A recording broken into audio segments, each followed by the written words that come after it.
Hello student, आज हम पढ़ेंगे क्लास 12 का theme 9 king and chronicles Mughal court. ठीक है। अब पूरा हम लोग इसके पहले वाले चैप्टर में थीम 8 में पढ़े थे मुगल एम्परर के बारे में। अभी भी हम मुगल एम्परर के बारे में पढ़ेंगे। ठीक है। तो देखो, सबसे पहले हम लोग को इसमें पढ़ना है मुगल एंड देयर एम्परर। ठीक है। Mughal and their emperor. Mughal and their emperor. तो मुगल का नाम कहाँ से डिराइव हुआ? मंगोल से। ठीक है। तो देखो, जो मुगल थे ना, मुगल कहाँ से थे? तिमुरिड से थे। ठीक है। जो तिमूर था ना, तिमूर, जो तिमूर रूलर आया था, अटैक किया था 1398 में दिल्ली सल्तनत से। ठीक है। अफगानिस्तान से आके अटैक किया था, वही तिमूर से ही इन लोग रिलेटेड है। ठीक है। तो देखो, इनका जो मुगल का जो फादर था वो तिमूर था। ठीक है। तिमूर से के डिसेंडेंट में था। और मुगल एम्परर में जो बाबर थे, बाबर की जो माता है, बाबर की जो माँ है, वो चेंगिस खान के से डिसेंडेंट के रिलेशन में थी। ठीक है। और बाबर का जो फादर है वो तीमूर के डिसेंडेंट के रिलेशन में था। तो अब पैट्रियार्कल सोसाइटी चलती है, इसलिए फादर का जो तिमुरिड से हम लोग को पड़ गया नाम तिमुरिड डायनेस्टी। तो मुगल को हम लोग क्या बोलते हैं? Timurid dynasty. ठीक है। और फिर तिमुरिड डायनेस्टी को ही हम लोग क्या बोलते हैं? मुगल एम्परर। ठीक है। ये समझ गया। इस जो बाबर का फादर है वो तीमूर के डिसेंडेंट से था, और बाबर की जो मम्मी थी वो चेंगिस खान के डिसेंडेंट से थी। ठीक है। इसलिए ये क्या बोलते थे? ये तर्किश लैंग्वेज बोलते थे। तीमूर तर्किश लैंग्वेज बोलते थे, इसलिए ये तर्किश लैंग्वेज बोलते थे। फिर धीरे धीरे जाके अकबर ने अपने कोड को पर्शियन लैंग्वेज में चेंज कर दिया। मतलब कोड का लैंग्वेज जो है पर्शियन लैंग्वेज चेंज कर दिया अकबर ने। ठीक है। इनिशियली वो तर्किश लैंग्वेज बोलते थे। समझ गया? ठीक है। उसके बाद इसमें देखो दिया हुआ है, इतना इंपॉर्टेंट नहीं है। जो बाबर है, वो बाबर उनका जो होमलैंड है, बाबर का होमलैंड क्या था? सेंट्रल एशिया में होमलैंड था, जो कि फरगाना में होमलैंड था। ठीक है। फरगाना कहाँ है? उज्बेकिस्तान में। ठीक है। इसलिए उज्बेकिस्तान में जो फरगाना है वहाँ पे इनका सेंट्रल होमलैंड था। लेकिन वहाँ से वो आएगा इंडिया, काबुल को एस्टेब्लिश करेगा। उसके बाद फिर 1526 में इंडिया में घुस जाएगा। ठीक है। 1526 में क्या होता? फर्स्ट बैटल पानीपत हुआ था, और उससे वो इंडिया में दिल्ली को कंकर कर लिया इब्राहिम लोदी को हरा के। ठीक है। उसके बाद फिर बाबर का बेटा कौन था? हुमायूं, नसरुद्दीन हुमायूं। हुमायूं आए, हुमायूं, फिर हुमायूं को कौन हरा दिया था? शेरशाह सूरी। शेरशाह सूरी उसको हरा दिया, और शेरशाह सूरी के बाद हुमायूं कहाँ चले गया था? सफाविद रूलर ऑफ ईरान के पास चले गया था। और सफाविद रूलर कहाँ पे रूल करते थे? ईरान में, सेंट्रल एशिया में। ठीक है। उसका फिर हुमायूं वापस 1555 में आया, और शेरशाह सूरी के जो सक्सेसर है उनको डिफीट करके उसका फिर दिल्ली सल्तनत को वापस हाथ में ले लिया। और एक साल के बाद फिर हुमायूं मर जाता है। ठीक है। उसके बाद हुमायूं का बेटा आता है जलालुद्दीन अकबर। और अकबर तो बहुत इंपॉर्टेंट रूलर है, और हम लोग को पढ़ना है अच्छे से उसके बारे में।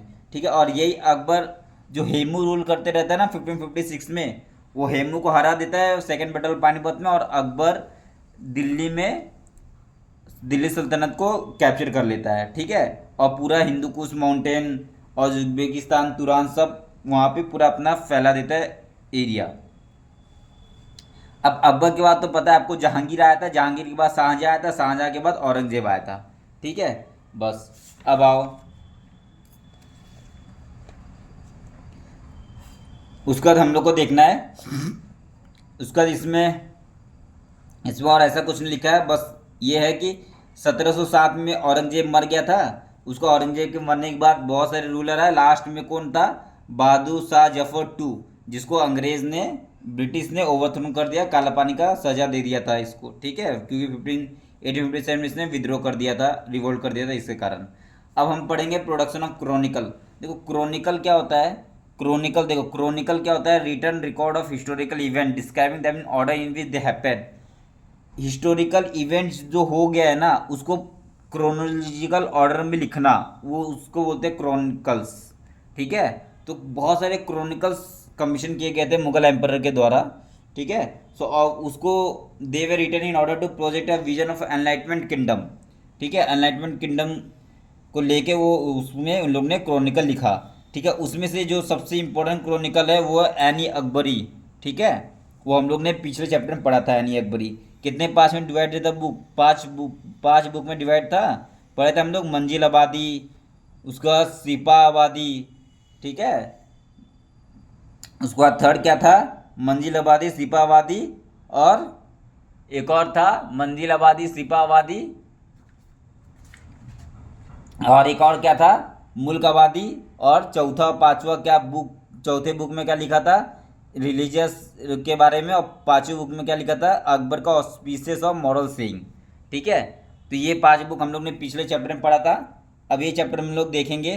फिर बहुत सारे क्रॉनिकल लिखना चालू हुए यहाँ पे मुगल एम्पायर में, जैसे कि अकबरनामा, शाहजहाँनामा, आलमगीरनामा। आलमगीर कौन है? आलमगीर औरंगजेब का दूसरा नाम है, ठीक है।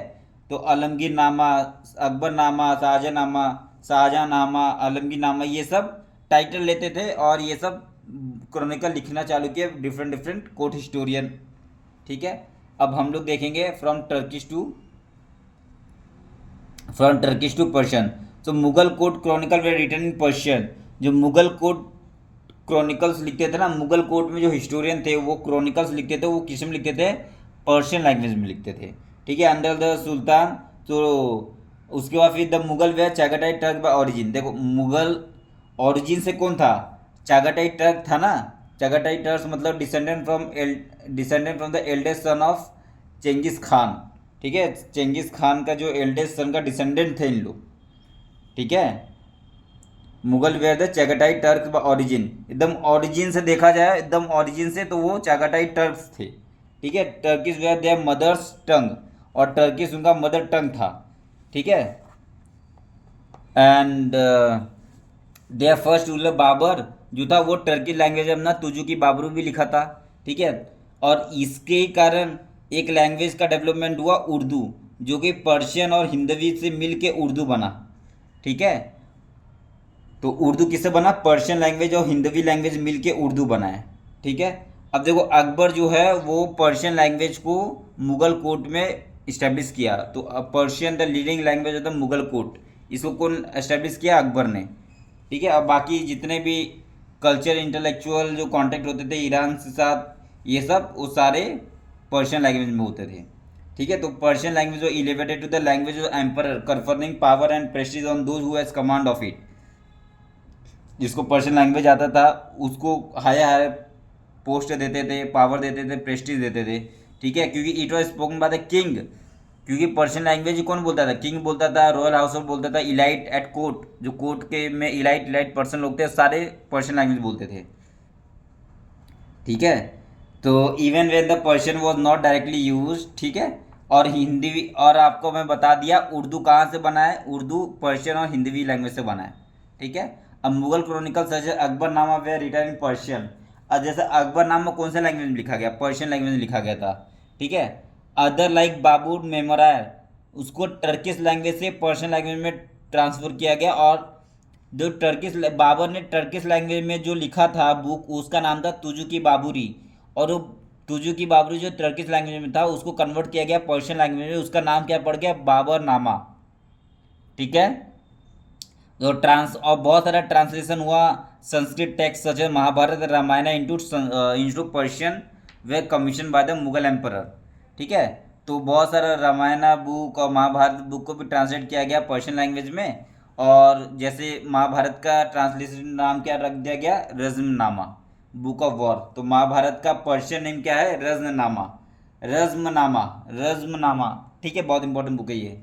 अब making of the manuscript, all book in Mughal empire Mughal India were manuscript that is they were handwritten, ठीक है। जितना भी बुक था मुगल इंडिया में वो सारे मनुस्क्रिप्ट थे, ठीक है। और वो सारे हैंड रिटन थे, लिखे जाते थे हाथ से। दो central of manuscript production was the imperial किताब खाना, और central of the manuscript production was imperial किताब खाना, ऑल्सो द किताब खाना कैन बी ट्रांसलेटेड लाइब्रेरी। और किताब खाना, जो किताब खाना होता था वहाँ पे ही इन लोग बुक लिखते थे, ठीक है। वहाँ पे ही सेंटर ऑफ मनुस्क्रिप्ट प्रोडक्शन था, वो वहाँ पे बुक लिखा जाता था और वहीं पे रखा जाता था, ओके।